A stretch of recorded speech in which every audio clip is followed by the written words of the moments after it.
Cerita diawali dengan seorang pemuda bernama Panseng yang dikenal sebagai programmer jenius. Saat ini, Panseng sedang dalam acara pengumuman kenaikan jabatan di tempat ia bekerja. Dia dan karyawan lain sangat optimis bahwa Pansenglah yang akan mendapatkan kenaikan jabatan itu.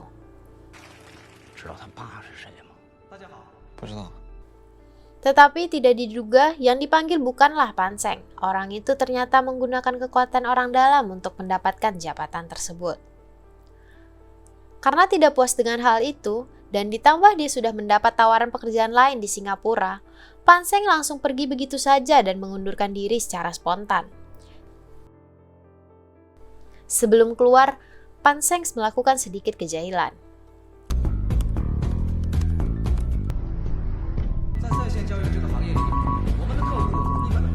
Scene berlanjut di mana Panseng sudah dalam perjalanan menuju Singapura. Di sana dia bertemu Jun. Dia adalah perwakilan dari perusahaan guna menjemput para karyawan baru. Dan ternyata di sana tidak hanya Panseng sebagai calon karyawan barunya.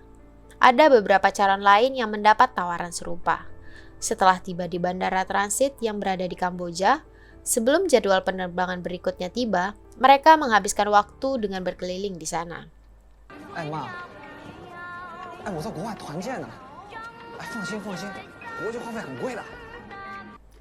Tapi tidak lama setelah itu mereka dihadang oleh sekelompok preman dan langsung dihajar hingga babak belur.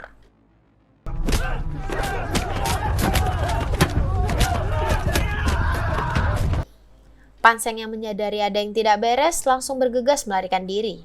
Akan tetapi,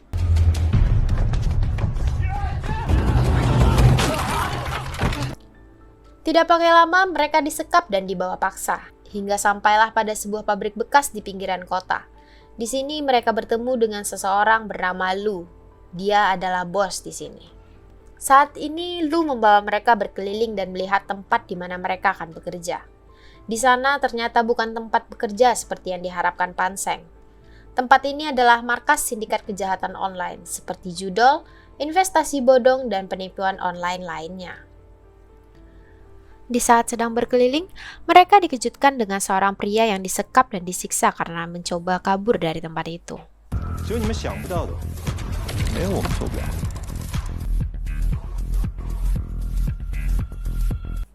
Melihat keadaan dan suasana di tempat ini, Panseng menolak dan akan pergi dari tempat itu.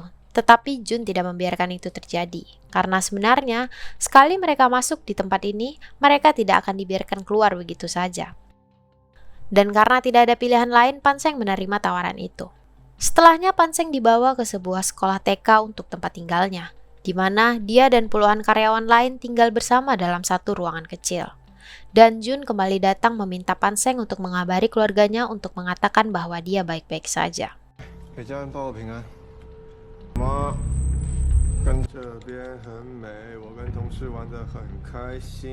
Keesokan harinya, Panseng melihat pemuda babak belur. Dia menanyakan keadaannya, dan pemuda itu memperingatkan Panseng agar tidak berbuat macam-macam jika tidak ingin celaka. Dan sesampai di ruangan kerja, Jun memberikan pekerjaan kepada Panseng, tetapi Panseng yang sebenarnya tidak ingin berada di sana mengabaikan perintah Jun. Sehingga lalu Lu datang dan menghampiri Panseng. Lu yang mengetahui bahwa Panseng sangat berbakat dalam hal ini meminta baik-baik kepada Panseng untuk bekerja. Lu meminta Panseng untuk mengurai semua data dan meyakinkan para korban agar terus bermain. Karena para bandar tidak takut kalian menang, yang ditakutkan adalah jika kalian berhenti.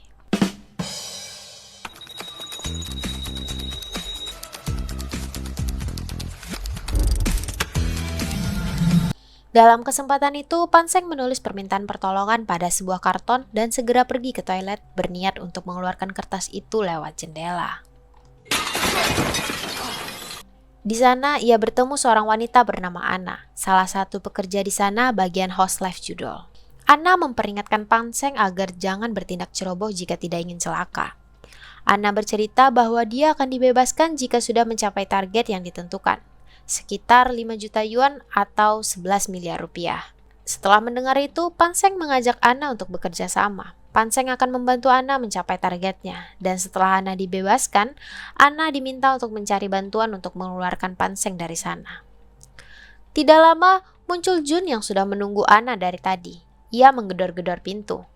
Hal itu membuat Panseng panik dan berencana membuang kertas tadi. Karena air klosetnya macet, mau tidak mau Panseng mengambil kembali kertas tersebut dan memakannya agar tidak ketahuan.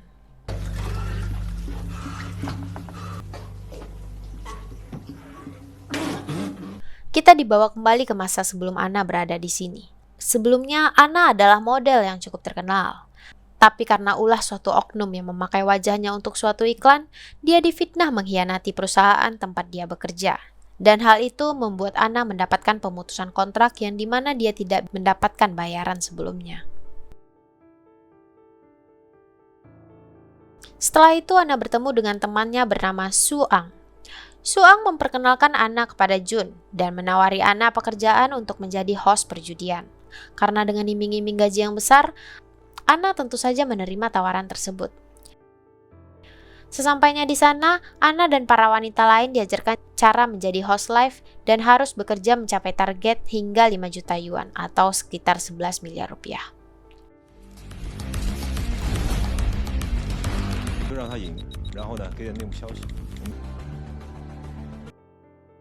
Cerita berlanjut ke masa kini, beralih kembali ke negara Cina, tepatnya di dalam sebuah studio penerjemah bahasa. Mereka mendapatkan tawaran iklan dari judul dengan nilai yang tentu saja besar, membuat karyawan lain tergiur. Di mana owner tempat tersebut bernama Tian agak ragu dengan penawaran itu. Setelah itu Tian mengantar pacarnya bernama Song Yu. Song Yu menegaskan untuk tidak mengambil resiko tentang penawaran tadi. Tian hanya mengiyakan saja perkataan Song Yu. Tapi tidak hanya itu, Tian yang seumur hidup tidak pernah berjudi malah iseng membuka situs dan mencoba bermain.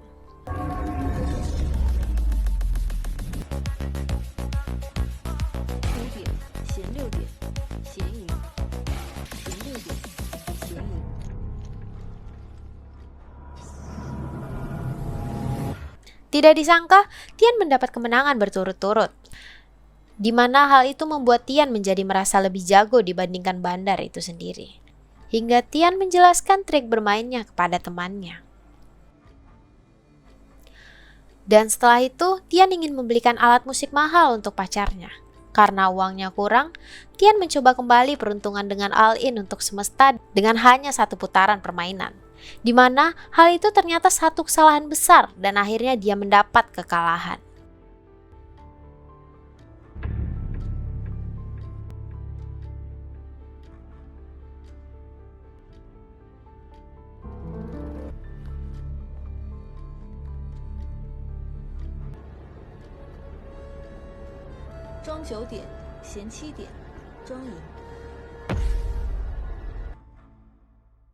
Menyadari Tian sudah kehabisan saldo, dengan cepat Jun meminta Panseng untuk menawarkan pinjol dan info istimewa yang dijamin mendapat kemenangan.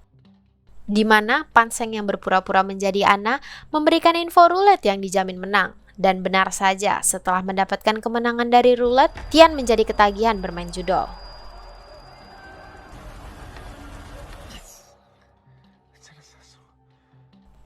Ingat ya, teman-teman yang sering dicat admin judol pakai foto profil cewek, itu sebenarnya Yanto yang sedang nyamar jadi Yanti. Jadi jangan kemakan rayuan admin judol dan segeralah berhenti.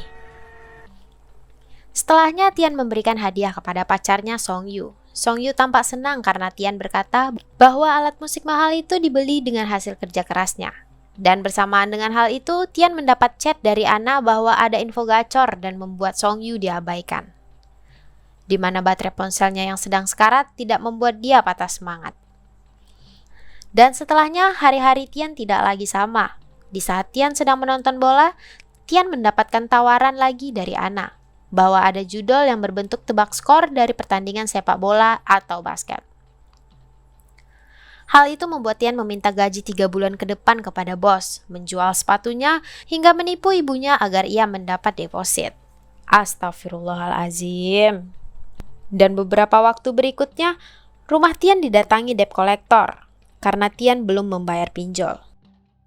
Hanya dengan waktu 1 bulan, Tian sudah menghabiskan sekitar 1 juta yuan atau sekitar 2 miliar rupiah. Dan karena Tian belum bisa membayar, Tian diberi tambahan waktu tapi dengan syarat harus donor darah di beberapa rumah sakit hingga membuat Tian lemas. Dan karena kasihan melihat anaknya menderita, ayah Tian membayar lunas hutang Tian dan meminta agar tidak mengganggu anaknya lagi. Setelah itu sang ibu tidak membiarkan Tian memegang smartphone. Sebagai gantinya, Tian diberikan HP jadul dengan harapan kejadian itu tidak terulang lagi. Tapi bukannya malah berubah, Tian malah menggadaikan mobil Ford Mustang pemberian orang tuanya dengan nilai 300.000 yuan hanya untuk deposit. Cerita berlanjut pada sebuah kafe, di mana Tian yang tidak memiliki HP, Tian meminta kepada Song Yu kekasihnya untuk memasang taruhan besar pada pertandingan bola. Song Yu tidak dapat menolak permintaan tersebut. Namun sebenarnya Song Yu tidak ingin Tian berjudi lagi. Tetapi hal yang tidak diduga terjadi.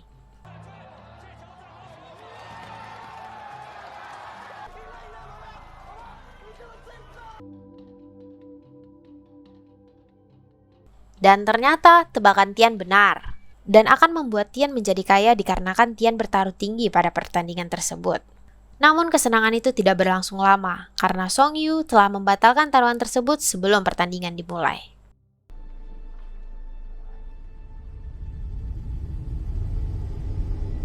Tian mendatangi rumah neneknya dengan dalih memberitahu kabar bahwa dirinya akan menikah dengan Song Yu. Tapi sebenarnya, Tian memiliki niat busuk dengan mencuri perhiasan neneknya. Tidak diduga, neneknya bersedia memberikan seluruh uangnya untuk pernikahan cucunya. Hal ini membuat Tian menjadi emosional.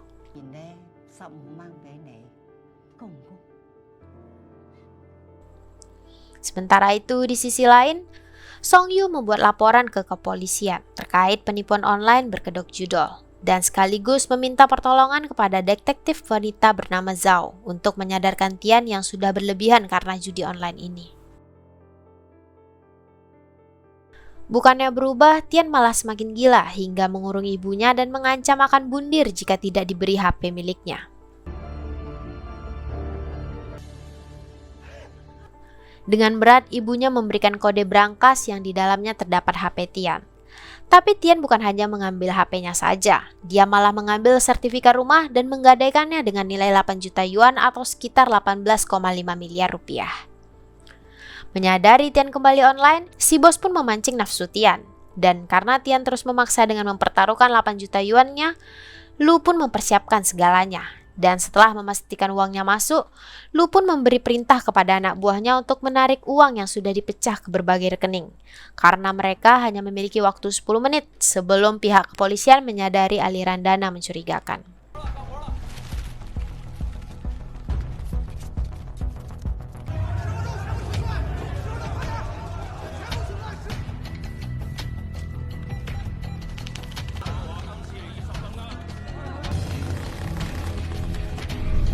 Di saat itu juga, Song Yu bersama orang tua Tian mencari keberadaan Tian.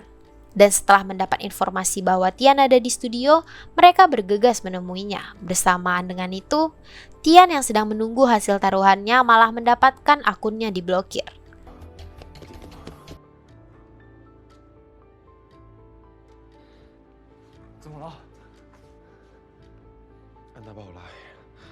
Hal itu membuat Tian kehilangan kewarasan dan akhirnya bundir di depan Song Yu.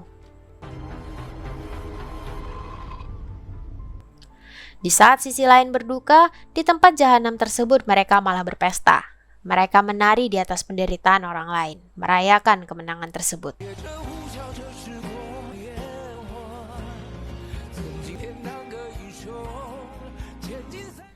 Setelah itu, Anna dipanggil untuk menghadap Lu di ruangannya. Alih-alih mendapat kebebasan, Anna diberikan dua pilihan, menjadi istrinya atau kembali bekerja dengan target yang jauh lebih tinggi dari sebelumnya. Di tengah pembicaraan itu, Pan Seng datang menemui Lu. Pan Seng menawarkan pembaruan sistem dengan menggunakan ponsel Lu sebagai pengaman server dan mengurangi pekerja kelas bawah. Karena bisa digantikan oleh AI, yang mana hal itu bisa lebih efisien dan hemat.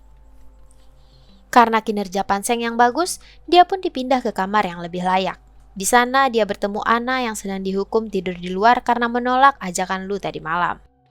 Dan di sana juga bertemu Lu yang sedang bersama putrinya. Menyadari bahwa Pan Seng tidak akan bisa keluar dari sini meskipun sudah mencapai target, Pan Seng melakukan hal lain dengan menulis SOS pada selembar uang dan memberikannya kepada Anna. Dan pada saat weekend, mereka para pekerja diajak liburan oleh Jun, sambil berfoto untuk diberikan kepada keluarga. Namun Panseng tidak memberikan pada keluarganya. Ia malah memberikan foto tersebut kepada rekan kerja lamanya. Dan di saat Ana akan membayar dengan menggunakan uang yang diberikan Panseng, karena selalu diawasi oleh Jun, Ana kesulitan memberikan kode kepada kasir hingga tidak sengaja menabrak orang. Dan itu membuat uangnya terjatuh.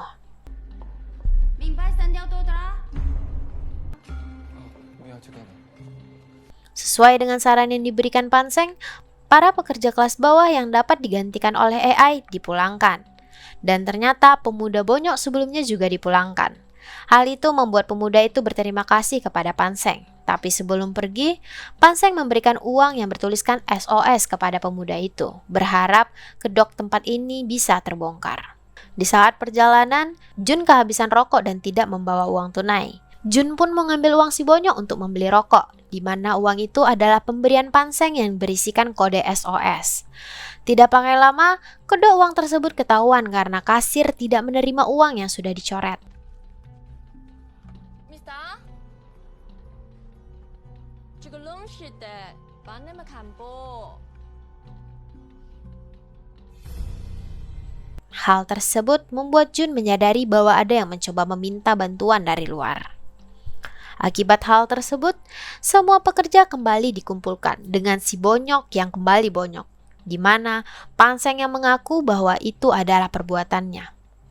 Tapi ternyata, Ana malah ikut-ikutan mengaku bahwa dia juga terlibat. Akibatnya, mereka berdua dihukum karena dianggap bersekongkol.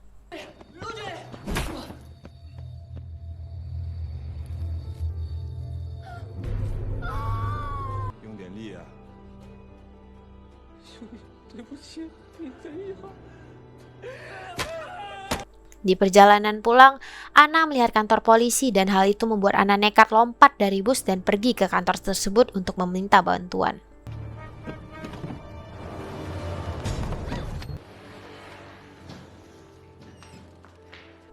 Tapi tidak disangka polisi tersebut sudah bekerja sama dengan tempat ia bekerja dan membuat Ana kembali tertangkap.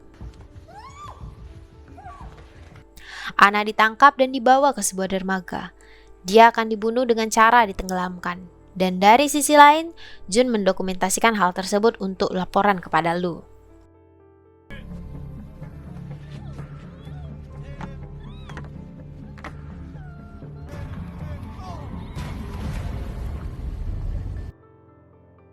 Namun, tidak lama kemudian, Ana kembali ditarik dan dibebaskan dari pekerjaan ini. Ternyata, kejadian tadi dibuat untuk memasukkan kematian Ana. Jun melakukan itu karena Jun memiliki rasa kepada Ana. Singkat cerita, Ana kembali ke rumah orang tuanya dan di sana ia bertemu polisi. Hal tersebut membangkitkan trauma Ana kepada polisi karena kejadian sebelumnya. Di sisi lain, Panseng yang sedang dihukum diperlihatkan rekaman Ana yang telah dieksekusi sebelumnya, membuat Panseng tersadar bahwa sudah tidak ada harapan untuk dia keluar dari sini. Setelah itu, Ana dibawa ke tempat penyuluhan tentang bahaya judol. Di sana, Ana bertemu dengan detektif Zhao. Zhao bertanya tentang bagaimana dan di mana Ana menghilang selama ini. Di sisi lain, Song Yu yang sedang bercerita di atas panggung menyadari bahwa Ana sebagai host live judol ada di sana. Lalu, Song Yu mengajak Ana ke rumah sakit untuk mengunjungi Tian yang sedang sekarat, dan Song Yu menyalahkan Ana dalam kejadian ini. Setelah itu, detektif Zhao meminta kerjasamanya Ana untuk mengungkap sindikat kejahatan online ini.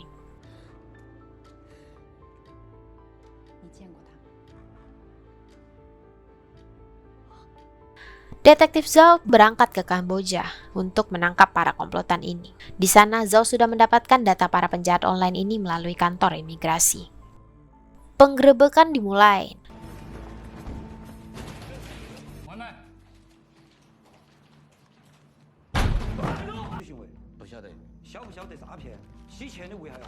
Namun yang tersisa di sana hanya sebagian kecil saja. Kebanyakan orang sudah dipindah tempatkan karena Lu dan Jun sudah mengetahui pergerakan polisi. Karena hal itu, detektif Zhao putus asa dan akan segera meninggalkan Kamboja untuk pulang ke Cina.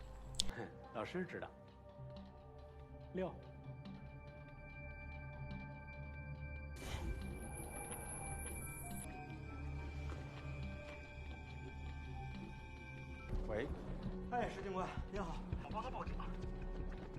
小高给我打电话，说62进制的110也是打电话的手势，一定是潘生在给我们提供线索。 Di sisi lain, rekan kerja Panseng menyadari sesuatu dari isyarat-isyarat yang diberikan Panseng melalui chatnya. Hal itu langsung ia laporkan kepada asisten Zhao dan mereka pun mengurungkan niat untuk pulang. Segera mereka menemukan tempat persembunyian sesuai dengan apa yang disyaratkan Panseng.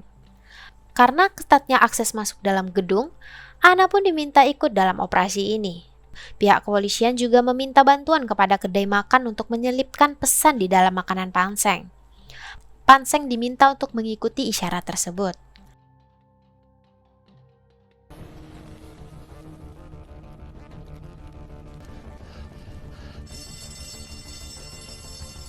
Tidak lama, mobil pemadam kebakaran sampai di lokasi. Melalui CCTV, Lu menyadari bahwa Ana masih hidup. Tidak menyangka bahwa Jun akan mengkhianati Lu. Lalu,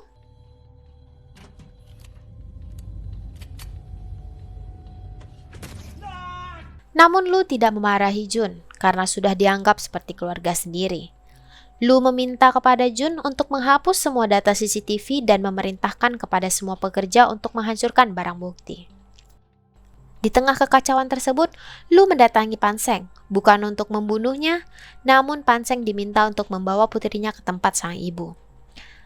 Bukannya membawa ke tempat yang aman, Panseng membawa ke tempat di mana semua pekerja ditahan. Panseng memberitahu detektif Zhao jika semua data ada di ponsel milik Lu. Di saat Zhao ingin mengambil ponsel tersebut, tiba-tiba Jun menembak ponsel itu hingga mengenai tangan Zhao. Singkat cerita, Lu dan semua pekerja ditangkap dan akan diadili sesuai apa yang mereka perbuat. Dan saat Panseng keluar, dia melihat Ana. Hal itu membuat Panseng senang, mengetahui bahwa Ana masih hidup.